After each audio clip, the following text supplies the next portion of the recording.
And we've been talking a lot about that aspect of the meaninglessness of Mm, work. And I was reading this really interesting article on New York Times by Aaron Griffith, and he talks about how the millennials are really hungry for meaning because mm, a lot of them have been leaving religion.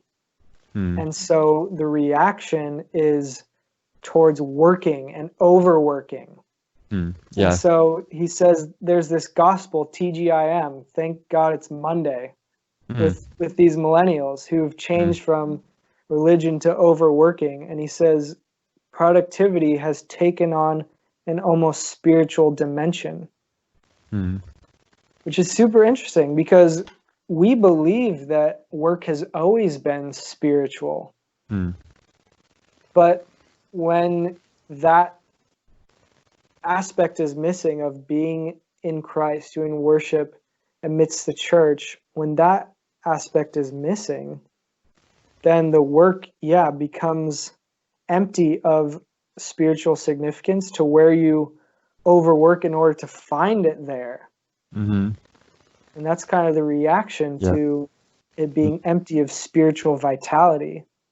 yeah. That's a good point. When you disconnect it from the ultimate meaning, then you have to really do a lot to try to get any meaning in it, and um, you just work yourself. When it's something that's like, because it's a good thing, like work is a good thing, and it's amazing how much, like by God's amazing mercy and grace, how much unbelievers have been able to do, like by just bearing the image of God that they're of the very God they're rejecting. But how God Yeah. blesses them and has like enabled them to do such amazing things in this earth, um, like fulfilling what He says with like subdue the earth, while like spitting in His face at the same time. Um, but like yeah, it's just interesting, kind of that living out that part of it, but disconnecting it from God. So then you're left in this weird conundrum, trying to like figure out how to get meaning out of it. Because yeah, just when you take out like yeah, there's just a lot with that. Like when you take out the one who is the eternal meaning, what meaning is there? um, yeah, and so when we can take those aspects of them, like learning to work hard, and seeing work as a good thing. Like I think we hear a lot of people say, like I chose this job because I wanted to make a difference, I wanted to help people and stuff like that, which is awesome. And I think every job does in some sense, right? Like if it didn't help anybody, that wouldn't be a job. There would be nobody paying you to do that. Um, but yeah, that we can take that and use it for God's glory by connecting it to the one who is the eternal meaning and rejoicing in Him in that. Yeah. Oh, definitely. Those are really good points. And yeah, just that aspect of, I mean, I think, everyone, every human, obviously, I think would benefit from seeing work as worship. Yeah.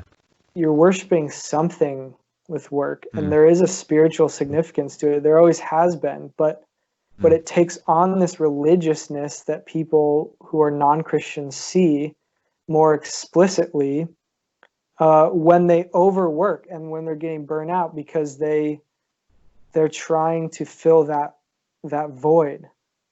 mm, So it is a type of worship, but it's not right worship. yeah. Mm, But that's again where we started at the beginning. Christ brings that right worship in yeah. physical everyday life work, along with that spiritual work um, Yeah. that's amidst the church, that's amidst praying, reading the scriptures,